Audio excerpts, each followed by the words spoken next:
Allô la planète, vous embarquez ? Allô la planète. Allô la planète, de retour du festival Périplessis, édition 2024.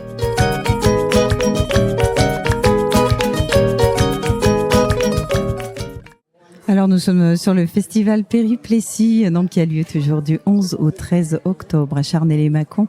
Avec nous, autour de la table, eh bien, on va parler un peu de cette notion de temps qu'on peut retrouver un peu partout en voyage, mais un peu plus particulièrement avec nos invités là, qui sont là, Gaylord et sa Rosalotte, Félix et Shepa, et Michael et Pierrette qui est présent également. Alors pour chacun d'entre eux, effectivement la notion de temps quand on est nomade et qu'on a tous le temps devant soi, eh ben ça veut dire quoi finalement prendre son temps? Surtout quand Félix nous dit qu'il est pris par le temps. Oui, alors je rebondis direct sur pris par le temps, effectivement. Alors bon, la question déjà d'emblée et les questions pièges, parce que parler du temps quand on n'a pas le temps, ça se fait pas, quoi. Mais du coup, on va le faire quand même. Et quand tu dis que tu es pris par le temps, alors je rebondis automatiquement là. J'avais une idée qui me venait en tête ces derniers jours. Je me disais, j'ai l'impression d'être comme un marin qui prend la mer. On dit, c'est pas l'homme qui prend la mer, mais c'est la mer qui prend l'homme. Ben, moi, j'ai l'impression d'être comme un marin qui prendrait la mer, sauf que moi j'ai pris le temps et je me demande si c'est pas le temps qui m'a pris justement. Donc quand tu dis est-ce que t'es pas pris sur le temps, j'ai l'impression que t'as résumé tout ça d'emblée, quoi. J'ai peut-être plus rien à dire, quoi. Rappelle-nous ton voyage, depuis combien de temps tu es parti et comment tu voyages, ou est-ce que tu es vraiment en voyage ou nomade? Alors je mets des nuances, effectivement. Là tu sors le mot voyage. Pour moi en premier, ce qui va sortir, c'est plus le mot voyage, c'est le mot habiter. J'habite en voyage, mais j'habite d'abord et le voyage est secondaire en gros. Et tu disais ça fait combien de temps? Ça fait 5 ans et demi, entre 5 ans et demi et 6 ans, voilà, d'itinérance, d'errance, de voilà. Tu ne te sens pas nomade? Alors après, on va sur des détails. Le nomade, il a quelque chose il suit son troupeau quelque part. De ce qu'on m'a dit. Donc il y a quelque chose un petit peu il suit quelque chose de finalement qu'on pourrait de connu. Enfin, moi je le suis un peu avec ma poule, parce que ma poule, je vais faire attention de m'arrêter régulièrement parce que elle habite au sens où elle a besoin de se poser quelque part. Donc si je roule 1 heure, elle va commencer à faire pot, et puis il faut que je m'arrête pour ma poule, quoi. Donc je vais lui trouver un endroit où il y a du trèfle, où il y a de l'ombre l'été quand il fait trop chaud. Donc j'ai un peu ce côté nomade avec l'animal, mais sinon pour moi il y a vraiment j'ai pas de destination. Donc ça c'est plus peut-être de l'itinérance, de l'errance, vraiment de se laisser porter par le vent, le temps, le je ne sais quoi. Donc je ne sais pas. Il l'a dit. Mais le temps, mais oui, mais dans le temps, là, j'utilisais le temps, la météo, les gars. Et je laisse la parole à mes coéquipiers. Là, il y a une belle team. Gaylord, toi. Alors, juste, on rappelle ton mode de transport. Tu es sur un vélo couché ou canoë couché? Alors, attends, je te prends d'emblée. Oui. Pas mon mode de transport. Oui. Je vais mettre des points sur les i, quand même. Sa maison. Ouais, tout est posé mon moyen ici, de vie, s'il te plaît. D'accord. Non, mais parce que là, je ça. Donc, je vis dans une petite, on va dire une petite roulotte, enfin une petite, enfin peu importe. Ça ressemble en gros. Enfin, j'ai mis mon appart sur 2 roues, quoi. Puis je vis dans mon appart et je le déplace avec un vélo canoë, qui est un vélo qui peut aller sur l'eau et sur la route. Ne me demandez pas pourquoi, c'était un peu un rêve que j'ai réalisé. Et puis là, je me laisse porter par mon rêve. Et il transporte une petite maison qui maintenant peut aussi flotter sur l'eau. Mais en fait, elle me permet surtout de flotter. Le temps. Pour la petite métaphore. Là, on est perché. Là. Voilà, grosso modo, je sais pas si le tableau est assez... Très bien posé. Gaylord, de ton côté, tu es dans la même philosophie, tu tu vis dans une maison que tu tractes sur un vélo couché, enfin avec un vélo couché? Oui, c'est ça en fait. Comme je dis, en 2019-2020, j'étais tombé sur une petite vidéo de Félix qui chantait dans son appartement et ça m'a confirmé que je pouvais faire un truc atypique aussi. Et je suis parti dans mon désir en fait d'avoir une caravane où je pouvais tenir debout dedans, moi, et tiré par un vélo couché, musculaire aussi. Et en effet, j'aime bien parler de reprendre le temps de vivre au rythme du cœur, puisque au niveau de la tête. Tout à l'heure, autour de la table, là, avec Gaëlan et Mickaël, justement, est arrivée l'idée de se dire qu'est-ce que serait une vie comme celle-là en s'interdisant d'utiliser le mot temps. Je crois que je dirais plus rien. Mais il s'est auto-flagellé en fait. C'est lui-même qui a eu l'idée, quoi. C'est fort quand même. Et là, je vois que ça. D'ailleurs, le micro ne parle plus comme Si, on t'entend. On va peut-être rebondir sur cette histoire de reprendre le temps qu'on a le temps, c'est ça en fait. C'est ça. Hein, c'est un but du jeu. Et oui. Parce qu'effectivement, quand on n'a pas le temps, on dit « Oh, on aimerait bien prendre le temps de faire ça. » Tu vois, c'est dans quelque chose qu'on n'a pas et qu'on aimerait avoir. Toi, tu as le temps devant toi, en fait. Tu n'as pas de contraintes particulières qui t'empêcheraient de faire certaines choses, si?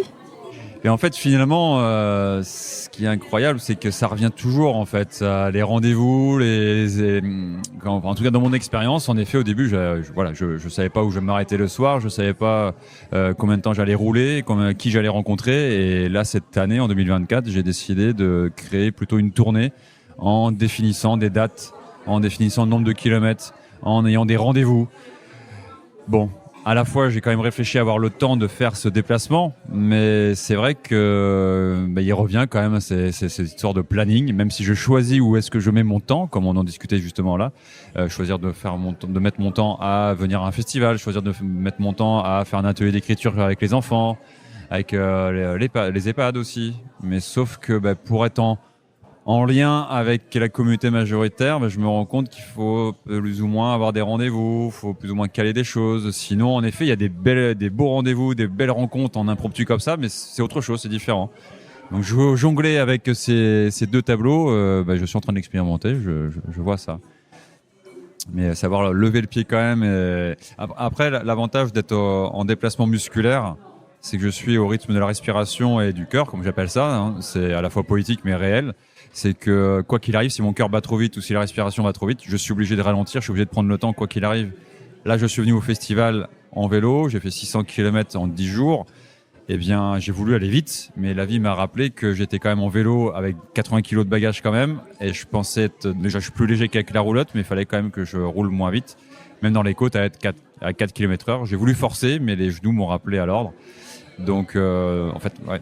Tout le monde vieillit. Le temps nous marque. Oui.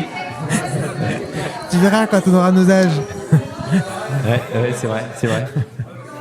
Donc, et Mickaël, si tu veux bien prendre le micro. Bonjour. Bonjour. Donc toi, c'est pareil, tu as choisi de prendre le temps dans un curieux véhicule, Oui. on peut le dire. Avec Pierrette, qui est une Rosalie solaire, donc un quadricycle. Et moi, j'ai choisi je voyage l'été, pendant les beaux jours, et puis je m'installe dans un appartement l'hiver.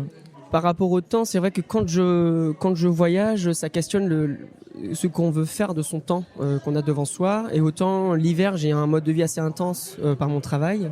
Et c'est vrai que j'apprécie, surtout au début, quand je repars en voyage, j'apprécie de pouvoir ne rien planifier et même ne rien faire quelque part. Et c'est des moments de pause qui sont assez intéressants. Même si au final, quand les gars parlaient, je me rendais compte que je suis quand même rattrapé par une forme de remords ou je sais pas si c'est une discipline qu'on s'impose à soi-même j'ai rien fait et j'ai un malaise quelque part. Parfois je dis mais non, mais aujourd'hui qu'est-ce que j'ai fait? J'ai regardé, je sais pas, j'ai appris un documentaire sur une vidéo ou quoi, et puis j'ai rien fait de plus que ça. J'ai procrastiné quoi. Et donc des fois, il y a une forme d'ambivalence où des fois j'apprécie prendre mon temps et puis des fois je me dis allez, faut quand même en faire quelque chose. C'est quand même quelque chose qui défile, qui va très vite et voilà.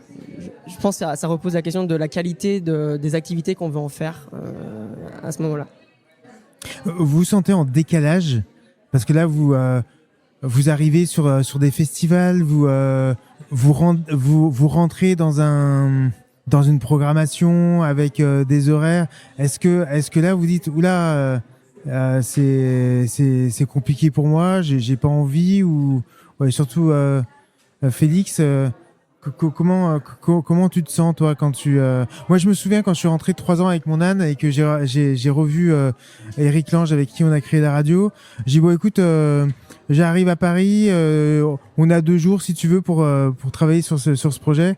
Puis il me répond au téléphone, il dit mais en fait on n'est pas tous avec nos ânes, pas avoir de temps et moi je bosse en fait et la journée j'ai pas 8 heures à consacrer juste là-dessus donc ah ouais là je me suis dit, ouais effectivement je suis en complet décalage avec l'autre monde, celui qui court.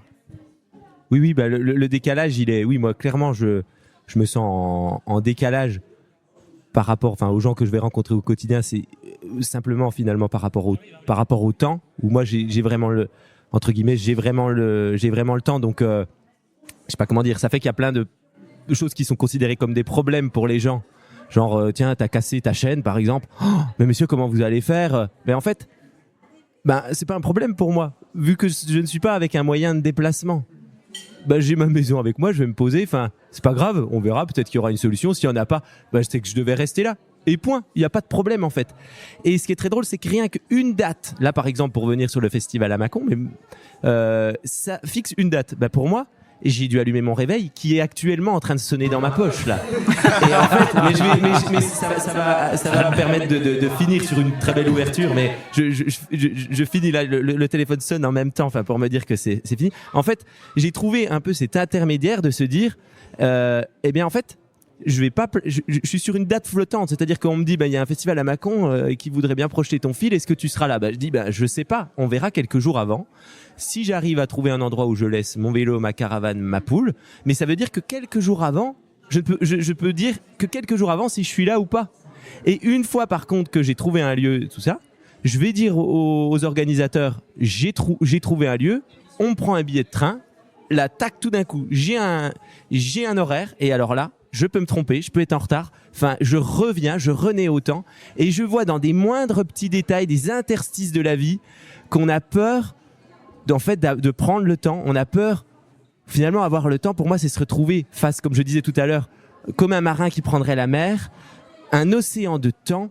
Il y a quelque chose de extrêmement beau, mais extrêmement vertigineux. Ça fait extrêmement peur d'avoir le temps. Je vois plein de gens qui fantasment sur le temps, mais dans leurs actes, ils font tout pour le fuir. Et je vais vous dire jusqu'où ça va, c'est que là, quand je prends le train, que j'entre dans le train, attention à l'intervalle entre le marchepied et le quai.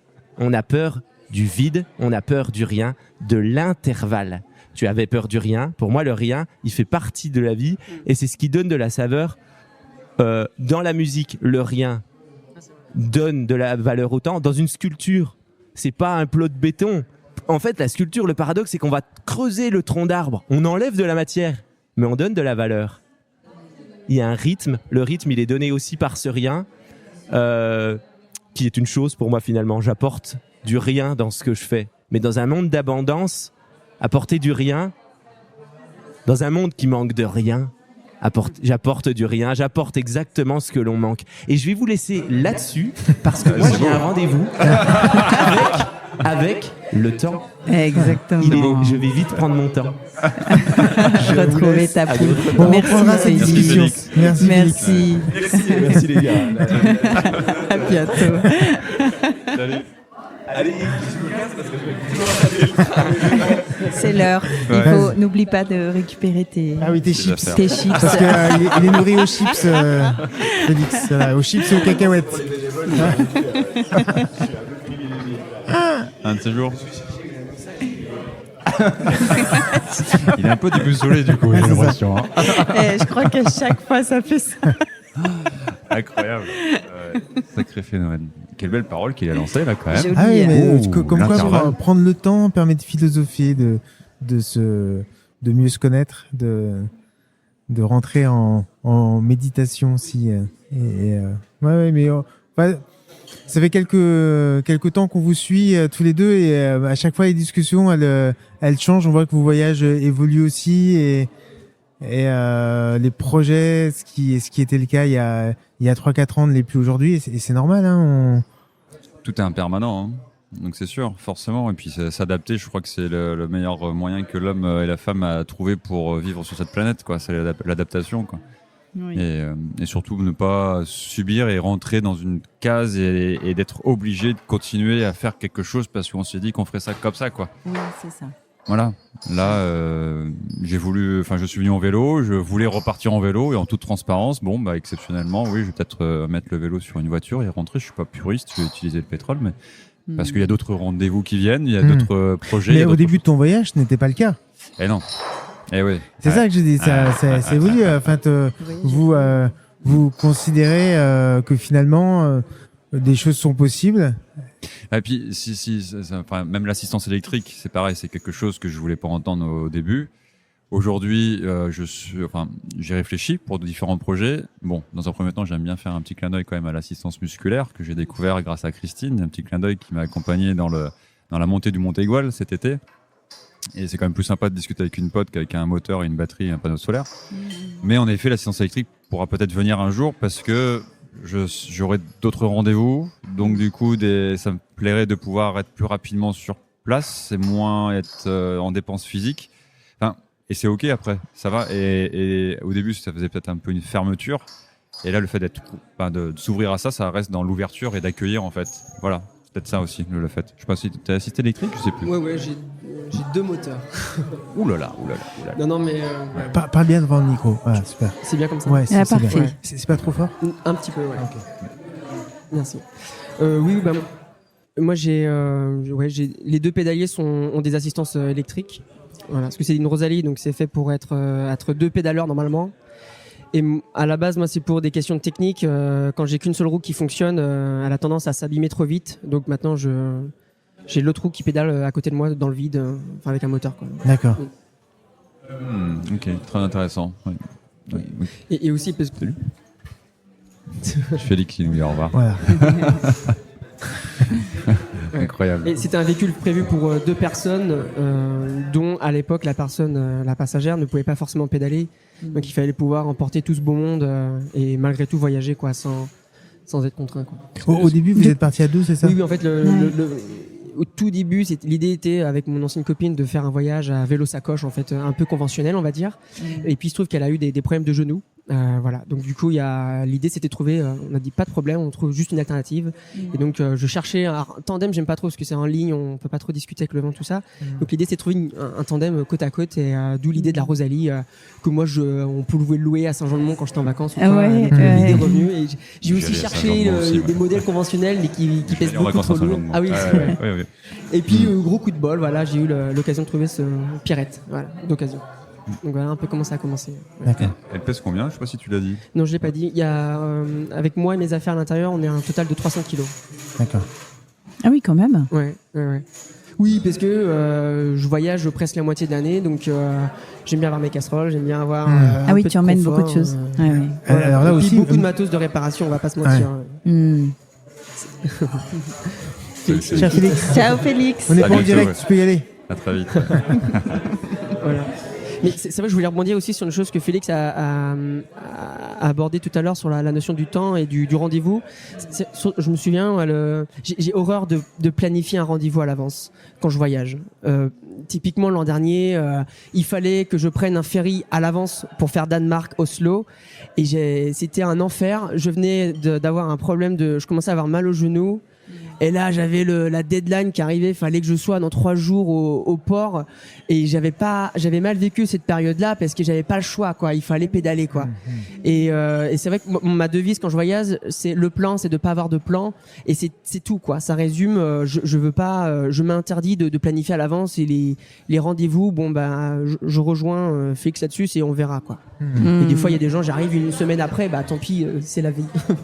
Et moi, je me rends compte aussi avec ma petite expérience, c'est que là, j'ai voulu venir du coup en vélo. Je suis parti une journée plus tard. Enfin, j'ai pris une journée de repos pour différentes raisons. Finalement, ça m'a décalé mon planning. Et quoi qu'il arrive, en fait, je suis arrivé quand même le jeudi. En fait, j'avais prévu le jeudi, je suis arrivé le jeudi. Et c'est incroyable comment la perception peut-être du temps dans ce voyage-là, et le programme programmé, et en même temps j'avance et finalement, quoi qu'il arrive, même si c'était dur j'arrive à la date prévue. Et ça, c'est vraiment incroyable. Ça m'arrive souvent avec la Rosalotte. Ouais. C'est justement le rendez-vous. Je suis pressé. Ah oui, comment je vais faire, machin. J'y vais. Il y a ça qui arrive. Je casse quelque chose. Mais en fait, finalement, j'arrive à l'heure, quoi. C'est incroyable, ça. Est-ce que ça t'apporte un stress? Il y a une forme de stimulation, de pression, de stress un peu, oui, forcément, parce que j'ai envie de tenir l'objectif. Et j'ai appris en fait à accueillir ce qui arrive, et même dans la montée du Monte Igual, j'ai cassé la patte d'extension de dérailleur. Je dis bon, ça y est, j'ai pris du recul. Je me suis dit bon, bah tant pis, peut-être qu'on peut pas finir, ou finalement bon allez, ça va me passer 2 heures de mécanique, je vais le réparer. Et en plus, il fallait que je travaille sur le dérailleur, parce que le dérailleur arrière, j'avais du mal à le régler d'habitude. Donc j'ai bien compris que la vie, il était là pour me dire vas-y, bosse sur ça, prends confiance justement sur ce dérailleur, et tu y arriveras quoi qu'il arrive, quoi. Mais forcément, ça amène une petite stimulation, mais c'est ce qui fait que ça rend le voyage vivant. Sinon, c'est trop facile. Quand je prends la voiture et je suis dans le canapé roulant et je démarre et j'appuie et j'ai tout confort, le chauffage, et il y a les suspensions et tout, c'est génial ce genre de truc pour se déplacer. Du coup, il y a une certaine déconnexion finalement de la réalité du déplacement et de la matière. C'est un long sujet tout ça, mais ouais. Je comprends que je suis, pour rester à mon nom, addict à la voiture, quoi. C'est vrai, pour rebondir sur ce que tu dis, que si on a une casse qui nous retarde, par exemple, pour arriver à un rendez-vous chez des gens, moi, ça va pas me stresser en tant que tel. C'est comme ça, enfin, on répare. Mais c'est plus des fois, je vais avoir un regret par rapport au temps que je vais gâcher à la personne qui va m'attendre. Ah oui. C'est plus ça qui va m'agacer, qui va dire mais la personne a pris des fois une après-midi ou va caler du temps, et toi t'as cassé tes rayons, comme ça arrive souvent. Et du coup c'est plus le respect du temps de l'autre qui ne l'a pas forcément, quoi, quelque part. Il y a une part d'engagement envers les autres, c'est vrai. Enfin, qui m'agace, c'est pas vraiment le mot, mais qui va un peu me toucher, quoi, qui pourrait m'énerver un peu. Alors avec mon âne, moi je prends pas rendez-vous, parce que j'arrive jamais au bonjour. C'est toujours après de toute façon. Et première année, j'avais réservé dans des gîtes parce que je ne savais pas du tout à quoi m'attendre du voyage avec mon âne. Et en fait, j'arrivais jamais le bonjour. Donc je faisais des mécontents parce que les gens avaient réservé la chambre. Moi, j'avais pas envoyé d'art. Bref, j'ai arrêté, j'ai annulé, puis en fait, j'arrive jamais au bon moment. Et c'est pas grave en fait. Et j'ai un âne, je peux pas l'accélérer comme un vélo, je peux pas le pousser, c'est pas un cheval non plus. Donc voilà. Ouais. Mais c'est aussi pour cette raison que j'utilise plus trop pas du tout les applications comme Couchsurfing ou oui, parce que c'est quand même des rendez-vous. Et parce qu'il faut se caler un minimum à l'avance, et ça j'en suis incapable. Je sais pas si tu le fais des fois, mais j'ai expérimenté là dernièrement, mais finalement j'ai pas été accueilli parce que comme je m'y prenais le matin pour le soir, ça n'a pas marché. Voilà. Moi j'ai fini en bivouac. Oui, et encore t'as la douche dans la Rosalotte. Ouais, mais là j'étais pas en Rosalotte. Là je parle de l'expérience avec juste le vélo. Là. Avec le vélo. Sinon avec la roulotte, oui, je me pose pas de questions. Pas besoin. Ouais, puis c'est le charme aussi de se dire je me pose où je me pose, je plante la tente et puis on verra demain. Oui, et puis demain il y aura peut-être une rencontre qui on refera une douche en plus de l'apéro et du repas. Ouais, complètement. Ouais. Après, j'avoue que moi l'expérience avec la tente là, j'ai un peu de mal. Puisque je suis un peu en mode road trip, quoi, donc à côté d'une route, à côté de plein d'habitations et déjà j'ai goûté le goût de la Rosalotte, je connais aussi le camping-car, la voiture ou le van. Donc monter, démonter la tente. Alors sachant que je peux avoir un truc, d'où l'idée de la Rosalotte qui viendra plus tard en mode camping-car à pédale, vraiment un peu comme ce que tu fais aussi. Et bien, je trouve ça plus en accord avec ce genre de déplacement que la toile de tente. Je le vois plus en mode montagne, en mode là où il n'y a pas d'habitation justement, pas de c'est plus mon ressenti. Tu vois vraiment, voilà. Là, ça me parle plus, quoi. Mais bon, j'en ai fait l'expérience, quoi. C'est chouette quand même. Et comment t'es perçu à l'étranger? Parce qu'on parle beaucoup de la France et mais ça à dépend l'étranger, des pays. Et au-delà du pays, ça dépend dans quelle partie du pays on arrive. Si on est en ville ou en campagne, la réaction va être différente. Qu'importe le pays finalement. Parce que moi donc là l'an dernier j'ai voyagé depuis la France vers la Norvège en passant par Belgique, Allemagne, Danemark. Les gens sont amusés, ils posent des questions. Il y a des endroits où les gens sont plus sur la réserve, voilà. Donc dans ces cas-là, je souris aux gens et j'engage la discussion. Il y a une méfiance ou c'est juste Non. la... Une chose qui me fait rire, Ouais. c'est que les gens ont peur du danger que je pourrais avoir. Enfin, les gens sont méfiants à ma place. C'est-à-dire qu'ils souvent ils vont. D'ailleurs, une anecdote qui est drôle, en général, les gens vont dire bon ailleurs c'est pas risqué, mais dans ce coin-là, tu feras attention, c'est très très risqué. Donc les gens sont c'est persuadés bizarre. que ailleurs ça peut aller, mais autour de chez eux c'est dangereux. Et ça me fait rire quoi, parce que au final. Quand on sait pas, on s'installe et puis tout se passe bien finalement. Ah oui, Ouais. eh oui, c'est ça. Ouais. Mais en Scandinavie, les gens sont assez sur la réserve quand même. Ouais. Et puis c'est aussi de ne pas vouloir te déranger ou pas forcément la crainte de ce que tu es. Encore que la première année, quand on était 2, là oui, c'était clair. Puis on avait un petit chien aussi, donc là il y avait le côté un peu on est entre nous et on va pas les déranger. Maintenant que je suis tout seul, et puis moi je souris tout le temps aux gens. Ça c'est ma clé c'est la clé pour toutes les conversations. J'essaie de briser la glace dès que je peux. Je souris, je dis bonjour dans la langue. Et puis les gens ils viennent ou viennent pas, c'est à leur choix quoi. Mais j'essaie d'engager au maximum les discussions. Je fais très très peu de kilomètres par jour, malgré mes capacités en moteur et en pignon, tout ce que tu veux, parce que je passe énormément de temps à parler avec les gens. D'accord. C'est l'aventure humaine qui m'attire dans ce type de voyage. Quoi. Et donc du coup, tu fais combien de kilomètres par jour alors? Ça me fait du bien de poser les questions, on me la pose tout le temps. Donc, Ouais. J'en fais une journée complète, ça va être 30 km maximum. Ok. D'accord. Ouais. Et tu peux rouler à combien du coup? Ouf, au moins à 10-15. Le record dans une descente, ça a été 63 cette année, km/h. D'accord. Mais sinon, 10 Faut avoir de bons km/h freins, quand même. J'ai 4 freins à disque Ok. régulièrement révisés. Ouais, parce que sur un engin de 300 kilos. Ouais, c'est vrai. ouais. Mais là-dessus, j'ai pas eu de frayeur. Ça va. Mais tu dors dedans alors, c'est ça? Tu dors dedans? Oui, je dors dedans. Ouais. Donc il faut que j'ouvre le coffre qui se transforme en plateau de place. Voilà. Et alors, vous utilisez les voies vertes, les chemins de halage, ou c'est compliqué parce que souvent on nous dit il y a des barrières, on peut pas circuler, on peut pas rentrer pour ou sortir. croiser ça peut quelqu'un, pas- même ouais. ça peut être compliqué. Ouais. Alors s'il y a un responsable des voies vertes qui nous entend, ce serait bien qu'il mette toutes les barrières sur les clés triangulaires. Exactement. Voilà, Parce j'allais en que parler. les petits cadenas à clé conventionnelle, c'est un enfer. C'est vrai. Parce que toi, tu fais 1m30 de large, c'est ça, non? Au plus large au niveau des roues, ouais. Mais sinon, Ouais. le reste, c'est Quand un il dit mètre. toi, c'est son véhicule. Hein. Pardon, oui, c'est Pas vrai. parce que- ouais, t'as raison. C'est pas sympa. Ouais, mais ouais, c'est la Rosalette, on fait qu'un, quoi. Qu'est-ce que je te dise? Bah, c'est un prolongement de mon corps. Tous les 300 kilos. Bien vu, t'as raison. Non, mais les barrières, souvent les voies vertes, on peut ouvrir avec une clé, les clés de secours triangulaires. Ouais. Quoi. Mais c'est vrai que oui, après, forcément, on prend de la place. Sur les voies vertes, les anciennes voies de ligne de chemin de fer, ça c'est ok. Mais tout ce qui est piste cyclable, voie cyclable et tout, ça devient compliqué. Ouais. Donc, est-ce que c'est l'aménagement qui est fait aujourd'hui qui est compliqué ou c'est nous, les machines qui sont trop grandes? C'est un vaste sujet, ça. Mais j'aime bien rappeler encore une fois que la première piste cyclable, voie verte, c'est la voie publique. On l'a un peu oublié. On laisse tellement de place à nos voitures que, en fait, le premier lieu, en fait, c'est ici, quoi. Donc, voilà. Et après, on peut s'aménager des bandes cyclables, des pistes cyclables et des voies vertes. C'est vrai que c'est chouette de pas avoir de voiture à cet endroit-là. Mais juste relégitimer le fait qu'on soit sur la voie publique et c'est normal. Et c'est pas une fin en soi de rouler à 80, c'est juste une chance de pouvoir aller jusqu'à 80 ou 90. Mais si on veut le rouler vite, il y a l'autoroute qui est réservée là pour les autos, quoi. Donc voilà. Oui, puis ça se fait bien au final. Je fais comme toi, je mets le gyrophare et j'ai les clignotants en warning. Et les gens ils sourient quoi, ils sont amusés, ils voient quelque chose hors du commun. C'est vrai que j'ai ça rarement vu attire. des gens agacés. Hein. Ouais. Ah bah oui, ça se compte. J'ai eu 2-3 fois des. Ils sont curieux, ils s'arrêtent plutôt Ouais, pour. et ils rigolent.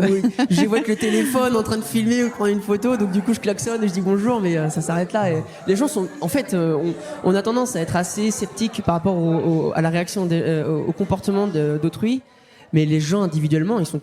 Enfin, les gens sont gentils. À 95% du temps, ils ont le sourire. Mais Oui. Il y en a très peu qui viennent un peu. Ouais, bien sûr. Et alors du coup, au niveau des autorités, justement, au niveau de la réglementation dans les autres pays, parce que je sais qu'en France, il n'y a pas de réglementation vraiment spécifique pour le moment. Mais dans les autres pays, est-ce que tu as été confronté justement aux personnes qui font la représentation des réglementations? Non. Donc, j'ai aucune idée de la réglementation. Après, moi, je sais que j'ai un moteur 500 watts, là où normalement c'est 250 watts millimité. Je pense que ça demande qu'à évoluer parce que j'ai pas un vélo non plus, donc ça se comprend qu'il faille un peu d'énergie pour pouvoir pousser, entraîner l'ensemble. Attention, le 500 watts, c'est la consommation par heure, si je me trompe pas, c'est ça. Donc tu peux avoir un gros moteur, mais si tu dépenses pas les 500 watts, je suis un truc comme ça. Ouais, bah il faut pas pouvoir consommer un instant, quoi. Donc là, ton véhicule est en Norvège? Elle est en Suède. En Suède? À Stockholm. Ah. Elle a trouvé un garage pour hiberner cet hiver. Et tu aimerais poursuivre du coup ta route après la Suède? Ce serait quoi qui est prévu? Le plan, c'est de pas avoir de plan. Hey Il y a différentes envies. J'aurais bien voulu. Je pense notamment à prendre le bateau pour aller en Finlande et descendre par les Balkans, par les pays baltes, pardon. Ou alors partir directement de Stockholm, aller en Pologne en bateau et faire du coup l'Europe de l'Est. Ça va dépendre de la période à laquelle je pars. Et oui, ça tu sais pas. C'est la surprise. Ça dépendra de mon activité cet hiver et à quel moment je peux retourner en Suède. Puis la Suède, l'hiver disparaît plus tard que par chez nous, quoi. Oui. Donc 6 mois de voyage et les 6 autres mois, tu t'ennuies pas? Tout ce temps là, sans pédaler? Alors non, pas du tout. Je travaille beaucoup en fait pendant l'hiver et puis je prépare aussi je fais des modifications sur Pierrette. Voilà. Okay. Mais ça, à mesure où Pierrette est près de chez toi, là pour le coup. Bah là, elle est bien aboutie maintenant. Là, il n'y a plus grand chose à faire. Il y avait un gros bout à faire l'an dernier. J'ai passé 2-3 mois à faire des réparations à temps plein dessus. Voilà. Et le reste du temps, oui, je travaille. Et puis j'essaye d'avoir je suis quelqu'un de très social, hein, donc j'aime bien faire des activités, rencontrer du monde. Et voilà, organiser mon temps différemment finalement. Oui, on sent qu'il y a une espèce vraiment de rupture, toi, entre ta vie, une partie de l'année, et ce temps que tu vas prendre justement pour... on dirait que tu switches complètement pour justement aller presque à l'opposé de ce que tu vis. Oui, alors c'est vrai que j'accepte aussi d'avoir cette vie intense l'hiver par mon travail. Alors, je suis dessinateur dans le bâtiment, donc je fais des études pour d'autres entreprises. Et j'accepte le jeu d'être soumis à des plannings assez serrés. Quand t'as l'archi qui t'envoie les modifs, et faut vite fait modifier les plans pour que ça reparte, etc. Et en fait, moi, comme c'est 6 mois dans l'année, c'est un jeu que je prends comme un jeu. Et je dis, vas-y, c'est parti, c'est un challenge, quoi. C'est pas une routine qui va m'user pendant des années. C'est le jeu pendant quelques mois. Allez, vas-y, on y va à fond. On fait un peu d'argent. Parce que moi, je vis que de ça. Et puis voilà, quoi. Et puis après, tu vas vivre et prendre ton temps. Ouais. Mais à l'avenir, j'entends changer un peu ce mode-là de travail quand je m'installerai, quoi. Ne pas être toujours à fond. Est-ce que tu t'achètes ton temps? C'est quoi cette question? J'ai envie, tiens, tu vois, comme ça sort. Tu veux dire par le fait de travailler pour récolter de l'argent et oui, puis après de payer pouvoir des choses. Ouais, après de pouvoir le prendre, je sais pas. Oui, c'est dur, hein. C'est vrai que je pourrais moins travailler l'hiver et avoir un mode de consommation différent l'été. Typiquement, l'an dernier, tant que j'étais en France et en Belgique, j'ai presque pas dépensé d'argent en nourriture. Je faisais beaucoup de glanage, de dumpster diving et de choses comme ça et ça me coûtait rien, quoi. Mais ça prend du temps. Moi, je fais aussi beaucoup les musées, les visites de ville, etc. Et ça me prend du temps dans mes musées, Et à un moment, j'ai dit, ça va, quoi. Je peux travailler un peu plus l'hiver. Et je me paye cette tranquillité de pas avoir à chercher de la nourriture constamment. Voilà. Autant faire du glanage, c'est un jeu. Autant il y a un moment, ça devient un peu, c'est très chronophage, quoi. Et Pierrette, tu la manœuvres pas comme un vélo, quoi. Ouais. Donc c'est d'autres paramètres. Donc oui, j'achète mon temps. Là, en fait, on en vient là. C'est ce que je fais aussi plus ou moins. Hein. Donc soit je passe du temps à obtenir de la monnaie pour pouvoir que ça soit plus rapide après à acheter directement plutôt que glaner. Mais le temps, quoi qu'il y ait, on le passe quelque part. Oui, puis c'est là où on choisit et c'est ok, quoi. C'est où est-ce qu'on le passe. Tout à fait. À partir du moment où tu choisis. C'est ça. Oui, je suis d'accord. Ouais. Non, et puis il faut aussi accepter qu'on est tous différents. On a tous des points forts et des points faibles. C'est pas moi qui va aller faire pousser des légumes demain, quoi. C'est pas mon truc. Et je suis plus dans la complémentarité dans une localité, par exemple. Je vais laisser l'autre faire pousser ses fruits et légumes. Moi, je suis bon dans autre chose. Je suis menuisier de métier, donc je vais plutôt être dans la bricole, dans des choses comme ça. Je suis plus dans la complémentarité. Donc ouais, je gagne de l'argent d'un côté pour pour aller le donner à quelqu'un qui est expert dans ce qu'il fait, enfin qui est spécialisé dans ce qu'il fait. J'ai plus ce rapport-là plutôt que le côté je fais tout moi-même en autarcie, etc. quoi. Ah oui. C'est l'avantage de cet outil qui est la monnaie. Ouais. Ça permet de simplifier les échanges, on va dire. Ouais. Tant qu'à rester comme un outil comme ça va. Oui. Oui, tant que c'est pas. Oui, je suis d'accord avec toi. Voilà. Ouais. Tant que ça reste une énergie, un outil, c'est ok, quoi. Et ben c'est sur ce mot de la fin, Allez. peut-être le sujet d'une prochaine thématique ici ou ailleurs, bientôt ou l'année prochaine, Qui sait. quand chacun aura du temps pour se poser autour d'une table et discuter Du Avec- temps. du temps, Avec de l'argent Exactement. et de la liberté.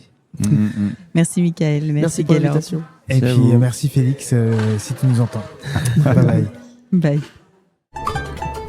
Allô la planète. Vous embarquez? Allô la planète. Allô la planète, de retour du festival Périplessis édition 2024.